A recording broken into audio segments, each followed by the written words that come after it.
శుక్లాంబరధరం విష్ణుం శశివర్ణం చతుర్భుజం ప్రసన్నవదనం ధ్యాయేత్ సర్వవిఘ్నోపశాంతయే.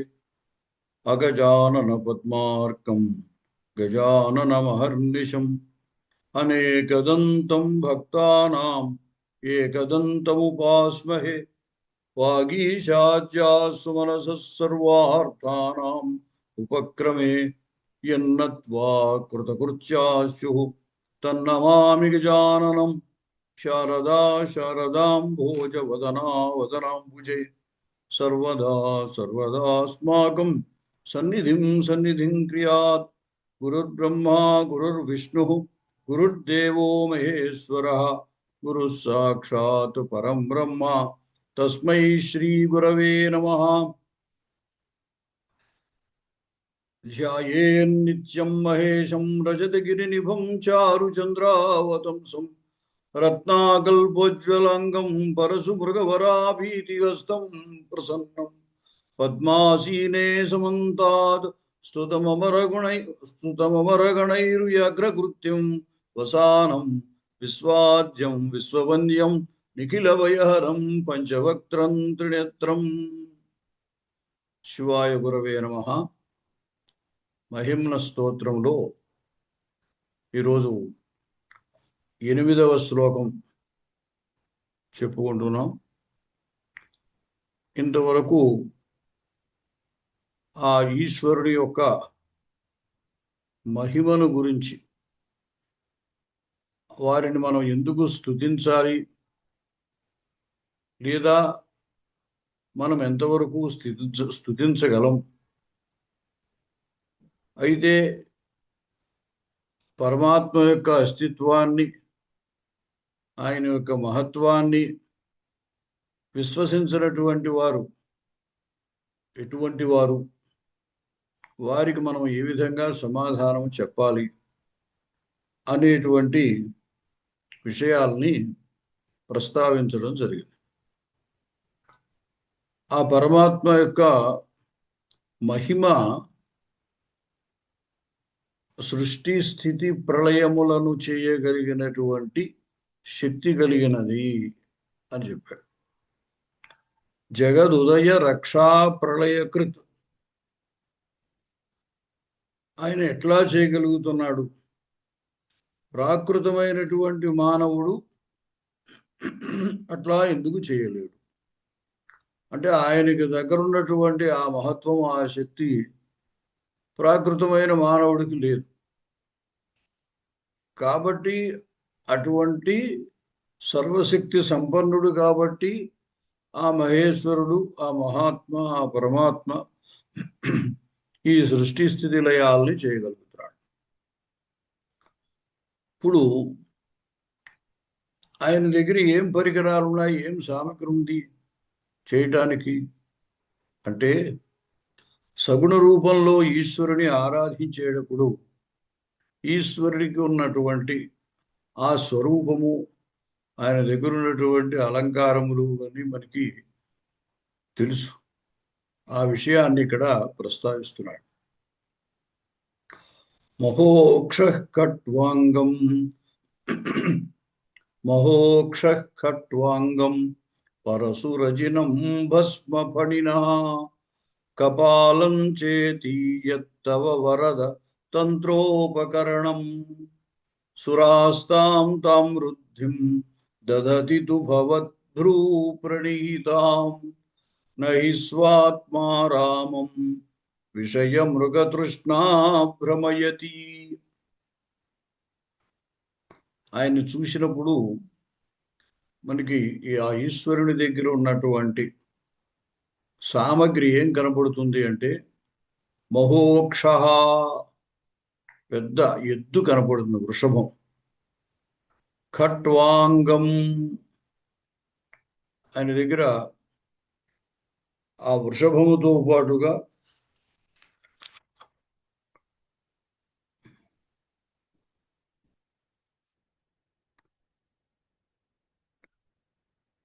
అదొక శస్త్రం, ఆయుధం, ఆ ఖట్వాంగం కనపడుతుంది. పరశువు, గొడ్డలి కనపడుతుంది. అజీనం చర్మ, ఆయన గజ చర్మ ధరిస్తారు. భస్మ, భస్మ కనపడుతుంది, బూడిద, విభూతి. ఫణిన, సర్పములు కనపడతాయి. కపాలం, ఆయన చేతిలో ఒక కపాలము, పుర్రె, అదే భిక్షాపాత్రగా ఆయన దగ్గర ఉంటుంది. ఈ విధంగా ఆయన దగ్గరున్న సామగ్రి ఇవి. మహోక్ష అంటే పెద్ద ఎద్దు, ఖట్వాంగం ఆయన యొక్క ఆయుధము, పరశు గొడ్డలి, అజినం చర్మము, భస్మ విభూతి, బూడిద అని అంటాం మనం. ఫణిన సర్పములు, కపాలం చేతిలో ఒక పుర్రె కపాలం. ఇవి ఆయన దగ్గర ఉన్న సామగ్రి. ఇది చ ఇతి యత్ తవ తంత్రోపకరణం, ఆయన తంత్రం నడపడానికి ఉండేటువంటి సాధనం ఇవే. తంత్రము అంటే ఒక్కొక్కరికి ఒక్కొక్క విధమైనటువంటి తంత్రం ఉంటుంది. గృహస్థుకి తన గృహస్థాశ్రమాన్ని సక్రమంగా నడిపేటువంటి విధానమే తంత్రం. సన్యాసికి తన సన్యాసాశ్రమంలో చేయవలసినటువంటి విధి విధులు సక్రమంగా నిర్వహించడమే తంత్రం. అలాగే వానప్రస్థములో ఉన్నవాడు ఆ ఆశ్రమానికి సంబంధించినటువంటి విధులు నిర్వహించడమే తంత్రం. కాబట్టి పరమాత్మకి గృహస్థాశ్రమంలో సాధారణమైన వ్యక్తికి ఉండేటువంటి తంత్రము కాదు. ఆయనకి అటువంటి తంత్రం ఉండదు. ఎందుకంటే పరమాత్మ సర్వ ప్రపంచాన్ని నిర్వహించేటువంటి వాడు. దానికి సంబంధించినటువంటి తంత్రం ఆయన దగ్గర ఉంటుంది. కానీ మనకి ఎదురుకుండగా ఆ పరమేశ్వరుడు ఎలా కనపడుతున్నాడో, ఆ తంత్రం నిర్వహించడానికి ఆయన దగ్గర ఉన్న సాధనాలు ఏమిటి అంటే, ఈ ఎద్దు, ఖట్వాంగము, ఆ గొడ్డలి, చర్మము, బూడిద, సర్పములు, కపాలం. అంటే సమస్త లోకాల యొక్క తంత్రాన్ని నడపడానికి ఎదురుగా మనకు ఉన్నటువంటి ఆ పరమేశ్వర స్వరూపాన్ని మనం దర్శిస్తూ ఉంటే, అక్కడ మనకు కనపడేటువంటి తంత్రోపకరణాలు, సాధనాలు ఏవయ్యా అంటే ఇవే. మరి వీటితోటి ఆయన మరి ఇంతటి లోకతంత్రాన్ని నడుపుతున్నాడు ఆయన. అంటే పైకి చూస్తే ఇవేమైనా ఎందుకైనా ఏదైనా సాధించడానికి ఉపకరించేవా అంటే మరి కాదు. కానీ ఆయన ఇవి కలిగి ఉన్నప్పటికీ కూడా ఆ లోకతంత్రాన్నంతని నడపగలుగుతున్నాడు. సురాహతాం తాం వృద్ధిం దధతితు భవద్భ్రూ ప్రణిహితాం. దేవతలైతే ఈయన యొక్క ఆ చూపు చేత వారి వారి యొక్క శక్తులను, సంపదలను వాళ్ళు పొందుతున్నారు. ఒక్కొక్కరు ఒక్కొక్క రకమైనటువంటి శక్తి కలిగిన వారు. ఇంద్రుడు సర్వదేవతలకు అధిపతి, స్వర్గానికి అధిపతి, మహాశక్తి సంపన్నుడు, వజ్రాయుధం కలిగినటువంటి వాడు. వాయువు శక్తివంతుడు, అగ్ని దాహక శక్తి కలిగిన వాడు. ఈ విధంగా దేవతలందరూ కూడా వారి వారి శక్తులు కలిగి ఉన్నారు. వారు ఆ శక్తిని ఎట్లా కలిగి ఉన్నారు అంటే, భవద్భ్రూ ప్రణిహితాం, నీ కనుబొమ్మల చేత ఉంచబడినటువంటి, కనుబొమ్మల చేత ఉంచబడడం అంటే కళ్ళతో సైగ చేయడం అన్నమాట. ఆ కళ్ళతోటి సైగ చేయడం చేతనే దేవతలందరూ కూడా వారి వారికి సంబంధించినటువంటి సంపదలను పొంది ఉన్నారు. తాం వృద్ధి, ఆయా వృద్ధిని, ఆయా వృద్ధి అంటే అందరి యొక్క సంపద ఒకటి కాదు. వాయువుకి గొప్ప చలన శక్తి ఉంటుంది, దేన్నైనా సరే లేపి పారేస్తుంది. అంటే ఇప్పుడు తుఫాన్ వచ్చింది అనుకోండి, విపరీతమైనటువంటి జంఝామారుతం వాయువే కదా. దాని చేత చెట్లే పెగిలించుకుపోతుంటాయి, కొన్ని చోట్ల భవనాలే లేపేయబడుతూ ఉంటాయి. ఈ విధంగా ఆ వాయువుకున్న శక్తి అది సంపద. అగ్నికి దాహక శక్తి ఉంటుంది. అంచేత దేవతలకు ఒక్కొక్క దేవతకి ఒక్కొక్క రకమైనటువంటి శక్తి ఉన్నది. ఆ శక్తి ఎలా వచ్చింది వారికి అంటే భవతు భ్రూ ప్రణిహితాం, నీ కనుబొమ్మల చేత పంపబడినటువంటిది ఆ శక్తి. కనుబొమ్మల చేత పంపడం అంటే కళ్ళ సైగతోటి వారికి ఆ శక్తులు నువ్వు కల్పిస్తున్నావు. కానీ నిన్ను చూస్తే ఎలా కనబడుతోంది? ఆయన యొక్క సగుణ స్వరూపం చూసినట్లయితే ఆయన దగ్గర ఒక ఎద్దు, బూడిద, ఏదో సర్పాలు, చేతిలో కపాలు ఇవి కనబడుతున్నాయి. సామాన్యంగా ఇవి కనబడుతూ ఉన్నప్పటికీ ఆయన దగ్గర ఉన్నటువంటి శక్తి మిగతా దేవతలందరికీ కూడా ఆయా శక్తుల్ని కల్పింపగలిగినటువంటి శక్తి అనమాట. అంతటి మహత్వం అనమాట దానికి. కాబట్టి ఆయన ఊరికే అలాగ సైగ చేసి ఆ శక్తుల్ని ఆ దేవతలకు ఇస్తున్నాడు. అయితే నహి స్వాత్మారామం విషయ మృగతృష్ణా భ్రమయతి. ఇప్పుడు మనం దేవతల యొక్క చరిత్రను చూసినట్లయితే వారంతా కూడా భోగలాలసులుగా కనబడుతూ ఉంటారు. కానీ పరమేశ్వరుడు శ్మశానములో ఉంటూ ఎటువంటి భోగములు అనుభవించకుండా నిత్యము కూడా ధ్యానములో ఉన్నట్టుగా కనపడుతూ ఉంటాడు. పరమేశ్వరుడి యొక్క మనకి ఇప్పుడు కనపడేటువంటివి క్యాలెండర్లు, చిత్రాలే కదా. దాంట్లో పరమేశ్వరుడి యొక్క చిత్రం చూస్తే ఆయన ఎప్పుడూ కూడా ధ్యానములో ఉన్నట్టు కనపడతారు. తను ఆ ధ్యానము చేతనే లోకాలంతటిని పరిపాలన చేస్తున్నాడు, లోకతంత్రాన్నంతని నడిపిస్తున్నాడు. ఆయన మహాయోగి అనమాట. ఆయనకి వీటి పట్ల ఏమీ భోగములు లేవు.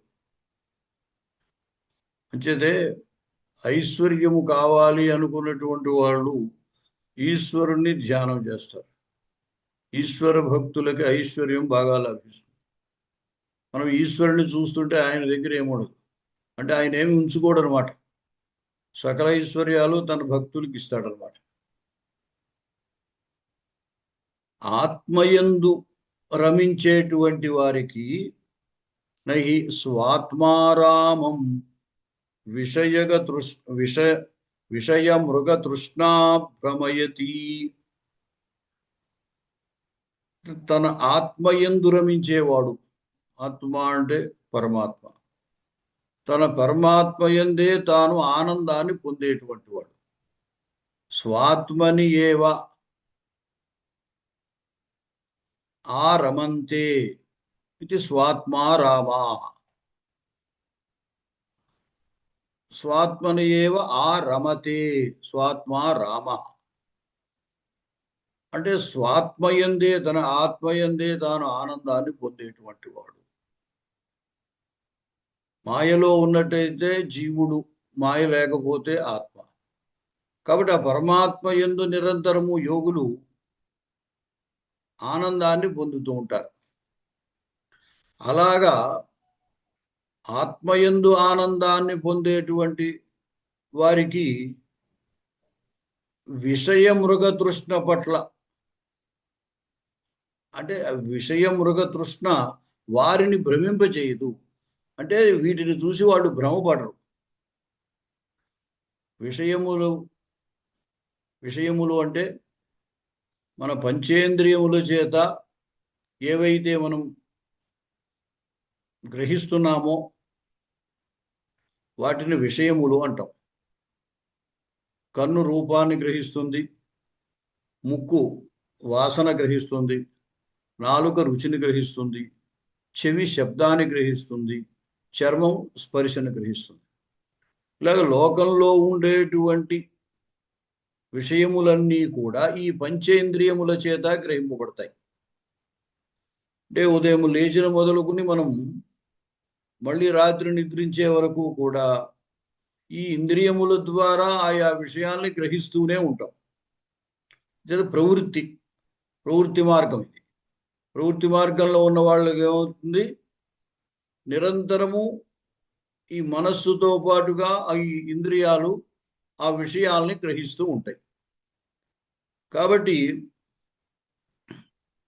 ఇది మృగతృష్ణ లాంటిది. మృగతృష్ణ మరీచిక. ఎడారిలో గొప్ప ఎండగా ఉన్నప్పుడు దూరంగా చూస్తే అక్కడ నీరు ఉన్నట్టుగా ఉంటుంది, కానీ అక్కడ నీరే ఉండదు. అంత దూరం వెళ్తే మళ్ళీ ఇంకో కొంత దూరంలో నీరు ఉన్నట్టు కనపడుతుంది. కేవలము భ్రమ అన్నమాట. అది నీరున్నట్లుగా అనిపిస్తుంది. ఈ విషయములు కూడా అలాంటివే. వాటి పట్ల మనం సుఖం మనకు కలుగుతుంది అనేటువంటి భ్రమతోటి మన ఇంద్రియాలు వాటి వెంట పడుతూ ఉంటాయి. అయితే ఆత్మారాములకు, అంటే ఆత్మయందే ఆనందాన్ని పొందేటువంటి వారు, వాళ్ళని ఈ మృగతృష్ణ ఏమీ భ్రమింప చేయలేదు. అంటే వారు ఈ విషయాల్ని చూసి భ్రమపడరు. వాటి వల్ల ఏదో మనకి సుఖం వస్తుంది అని వాళ్ళు ఏమీ భ్రమించరు అన్నమాట.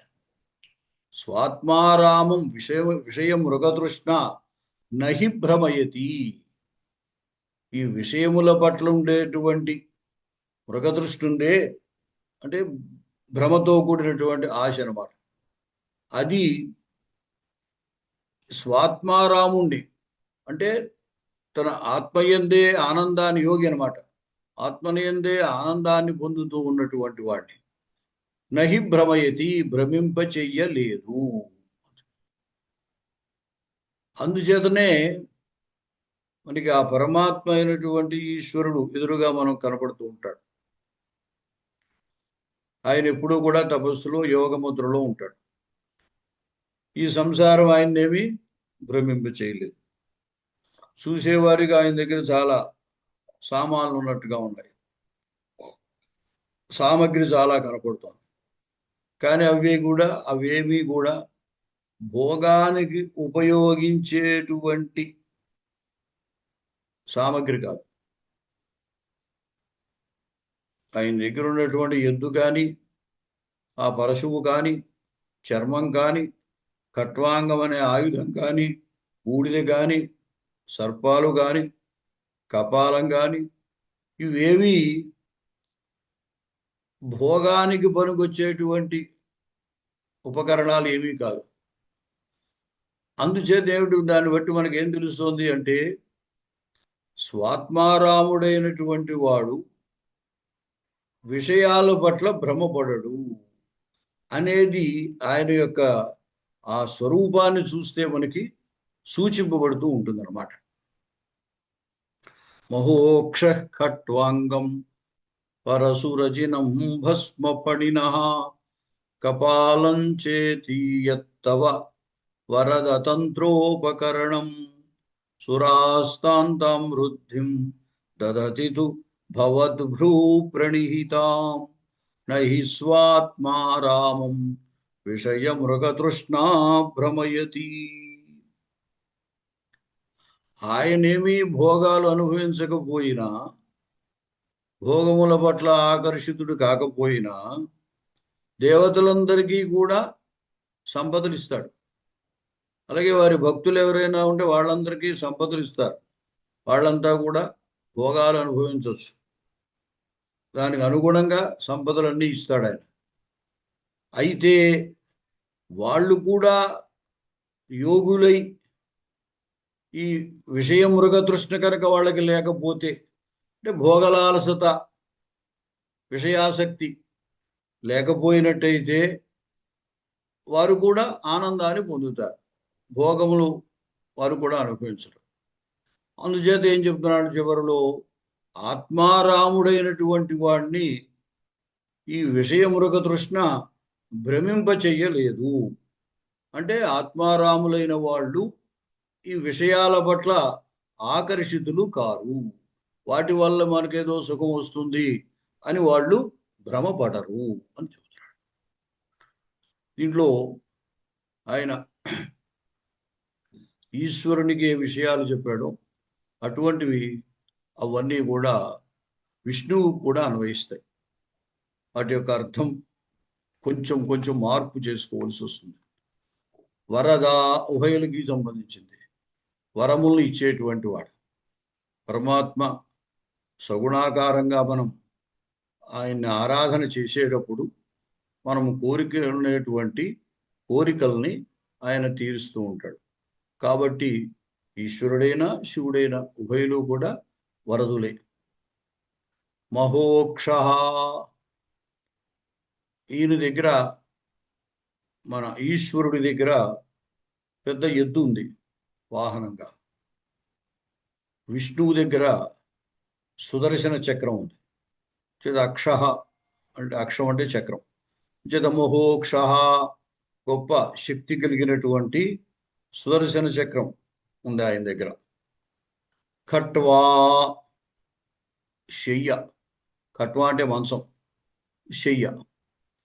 ఆయన శయ్య ఏమిటి? పాల సముద్రంలో శేషతల్పం మీద పరుండి ఉంటాడు శ్రీ మహావిష్ణువు. అందుచేత ఫణినః అంగం అంటే పాము యొక్క శరీరమే ఆయనకి శయ్య అన్నమాట. ఖట్వా అక్కడ శయ్య ఏమిటి అంటే ఫణినః అంగం. ఫణి అంటే సర్పం, ఫణం అంటే పడగ. పడగ కలిగినటువంటిది ఫణి. ఫణినః సర్పం యొక్క ఆదిశేషుడు. ఆయన యొక్క శరీరమే ఈయనకి శయ్య అన్నమాట. అలాగే పరశుహు, శ్రీ మహావిష్ణువుకి పరశురామావతారంలో పరశువే ఆయుధముగా ఉన్నది. అలాగే అజినం, చర్మం. ఏ చర్మము అంటే ఫణినః. ఇటువంటి ఫణి భస్మ ఫణినః. భస్మ తెల్లగా ఉంటుంది కాబట్టి భస్మము వలె తెల్లగా ఉన్నటువంటి ఆ సర్పము యొక్క అజినం చర్మం. ఆ అజినమే అంగం, శరీరం. ఆ శరీరమే ఖట్వా, శయ్యగా ఉన్నటువంటి వాడు. అంటే పాము యొక్క పై పొర, ఆ చర్మం అంతా తెల్లగా ఉంటుంది. ఆ తెల్లగా ఉన్నటువంటి పొర కలిగినటువంటి ఆ సర్పము యొక్క శరీరమే విష్ణువుకి శయ్య అన్నమాట. అలాగే కపాలం. కపాలం అంటే ఈశ్వరుడికి చేతిలో ఉండేటువంటి పుర్రె అని చెప్పుకున్నాం. ఇక్కడ కపాలం. కమ్ అంటే జలం. కేన పాల్యతే ఇది కపాలం అంటే జలము చేత రక్షింపబడేది. పద్మము లేదా శంఖం. ఆ మహావిష్ణువు చేతిలో పద్మం ఉంటుంది, మహావిష్ణువు చేతిలో శంఖం ఉంటుంది. శంఖ చక్రాలు అని ప్రసిద్ధమైనవి కదా. శంఖములు ఎక్కడ దొరుకుతాయి? నీళ్లలో దొరుకుతాయి. కాబట్టి నీటి చేత పోషింపబడి రక్షింపబడేది శంఖం అన్నమాట. అలాగే పద్మం కూడా నీటి చేత పోషింపబడి రక్షింపబడేది పద్మం అన్నమాట. కాబట్టి ఈ మహోక్ష అంటే సుదర్శన చక్రము. పరశుహు అంటే గొడ్డలి, ఉభయత్ర గొడ్డలి. అలాగే భస్మపడిన అజినం అంగం ఖట్వా. ఆ తెల్లనైనటువంటి పాము, ఆ పాము యొక్క శరీరమే శయ్యగా ఉంది ఆయనకి. కపాలం, శంఖము. ఈ సామగ్రి తంత్రోపకరణముగా కలిగినటువంటి వాడు శ్రీ మహావిష్ణువు. కాబట్టి ఇటు మనం మహేశ్వరుని తీసుకున్నా, అటు మహావిష్ణువుని తీసుకున్నా, వాళ్ళ దగ్గర ఉన్నటువంటి ఈ జగత్తునంతని లేదా ఈ లోకాలన్నిటినీ నడపడానికి ఉన్నటువంటి సాధనాలు అవి. శ్రీ మహావిష్ణువు గురించి కూడా ఆయన యోగీశ్వరేశ్వరుడు, యోగినాం ఈశ్వర, ఎత్ర యోగీశ్వర కృష్ణో ఎత్ర పార్థో ధనుర్ధర అని భగవద్గీతలో చివరి చెప్పారు. అతను యోగేశ్వర, యోగీశ్వర కూడా ఆయన. అంటే యోగానికే ఈశ్వరుడైన వాడు, లేదా యోగులందరికీ శ్రేష్ఠుడైన వాడు.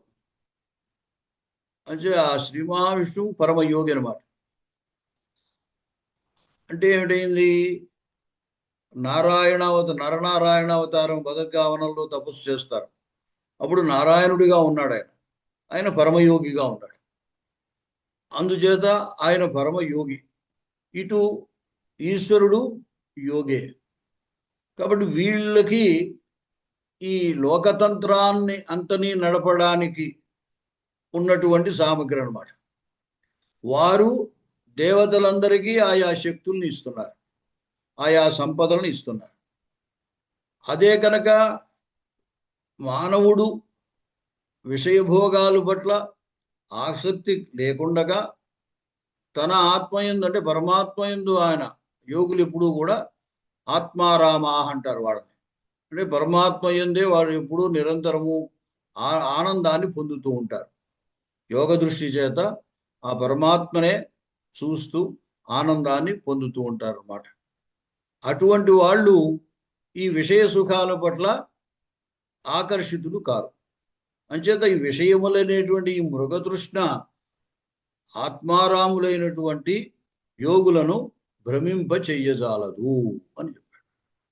మహోక్ష ఖట్వాంగం పరశురజినం భస్మపణిన కపాలం చేతీయత్తవ వరద తంత్రోపకరణం సురాస్తాంతాం వృద్ధిం దదతితు భవద్భ్రూ ప్రణీతాం నహి స్వాత్మారామం విషయ మృగతృష్ణా భ్రమయతి. స్వస్తి.